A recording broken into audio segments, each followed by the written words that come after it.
Assalamualaikum warahmatullahi wabarakatuh. Sekarang saya akan menceritakan tentang asal-usul kota gaib Saranjana.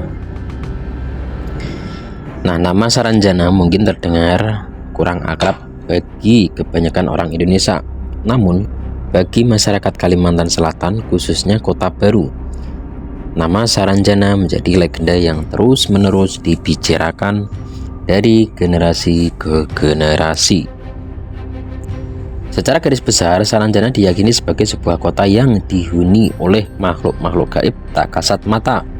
Sementara versi lain menyebut Saranjana sebagai kota dengan peradaban maju yang hanya bisa dilihat oleh mereka yang memiliki kemampuan khusus seperti orang-orang indigo. Pembahasan mengenai Saranjana tidak bisa lepas dari aspek lisan. Cerita tentang Saranjana dituturkan dari mulut ke mulut dan kemudian berkembang menjadi sebuah mitos yang melegenda hingga hari ini. Kisah-kisah tentang Saranjana terlalu kuat dipengaruhi oleh unsur mistik dan peta-peta modern semakin membuatnya misterius. Namun, tetap ada keyakinan sebagai masyarakat bahwa kota ini memang betul-betul ada. Mereka menyebutnya sebagai kota gaib, kota supranatural, atau kota yang hilang di telan bumi. Bahkan beberapa musisi seperti Ari Lasso dan Tantri Kota mengaku pernah mengalami kejadian aneh setelah diundang di tempat yang diduga adalah kota gaib bernama Saranjana. Kepopuleran Saranjana bahkan sudah pernah ditulis dalam film. Namun, di mana sebenarnya kata Saranjana itu? Mari kita cari dari beberapa versi. Nama Saranjana sebenarnya tidak pernah benar-benar gaib. Nama ini pernah tercantum dalam beberapa peta kuno. Sayangnya, kesalahpahaman terbesar yang masih berlangsung hingga hari ini adalah anggapan bahwa Saranjana adalah nama sebuah kota atau perkampungan. Nah, di mana Saranjana itu? Sejak awal kemunculannya, Saranjana adalah nama sebuah tanjung.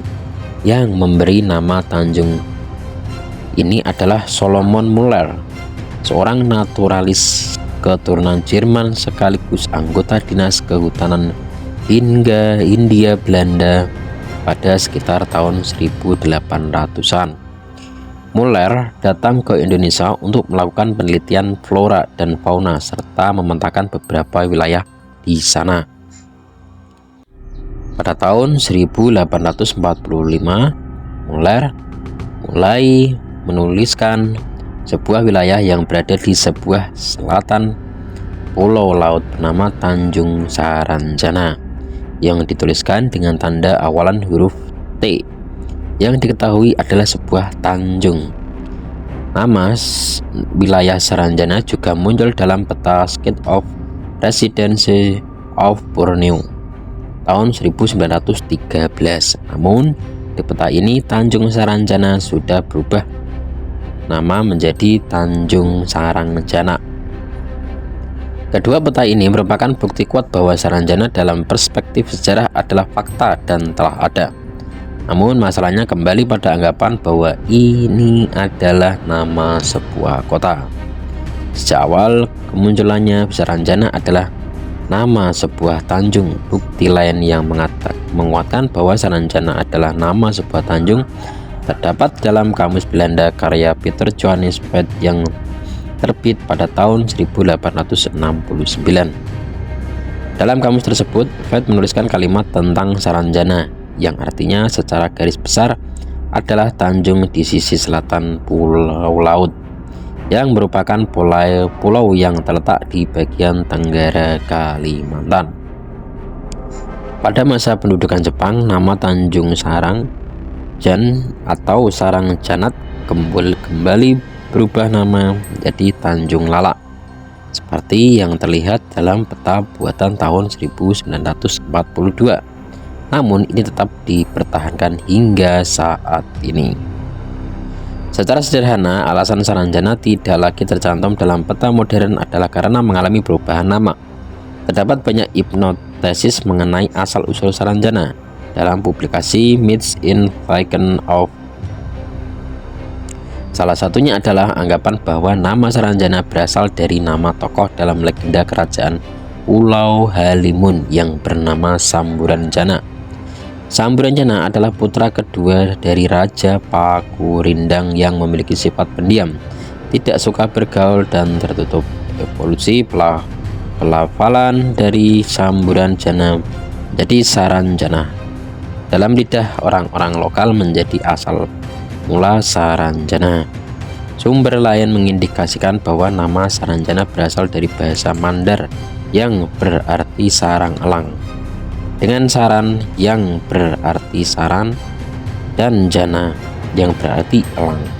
Hipotesis ini masuk akal karena wilayah Bukit Saranjana berdekatan dengan desa Oka-Oka yang mayoritas dihuni oleh nelayan Mandar dan merupakan habitat alami burung elang.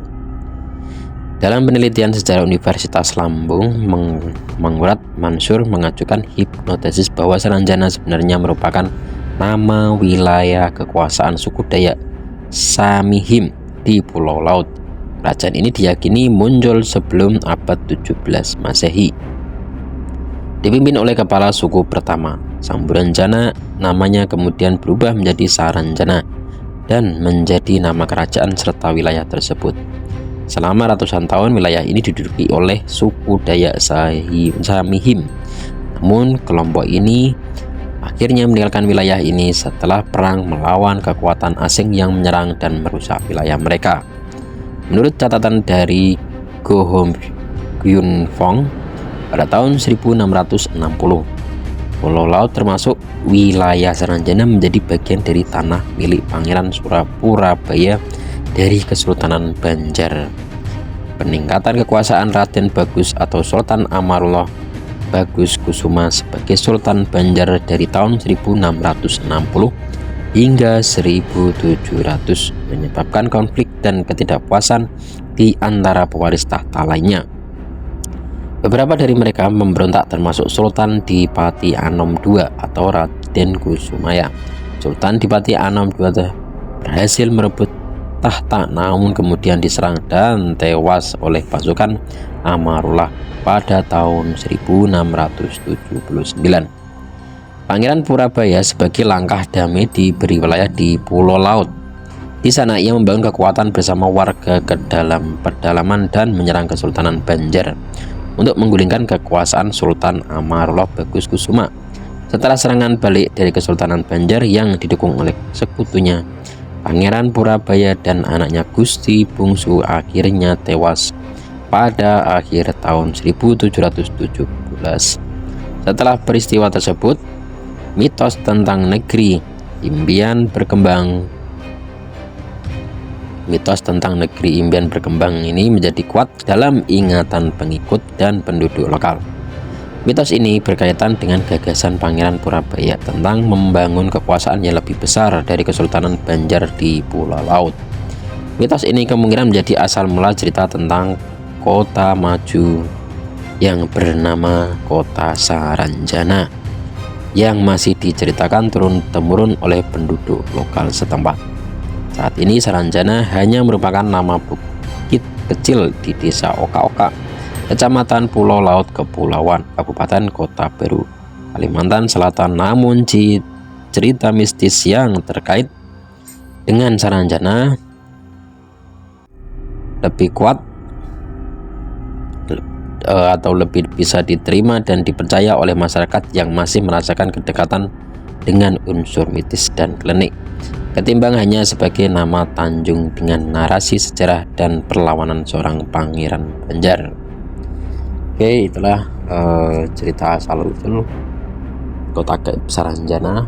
Dan memang katanya Ari Lasso dan Tantri Kota katanya pernah konser di kota Saranjana. Oke, terima kasih. Assalamualaikum warahmatullahi wabarakatuh.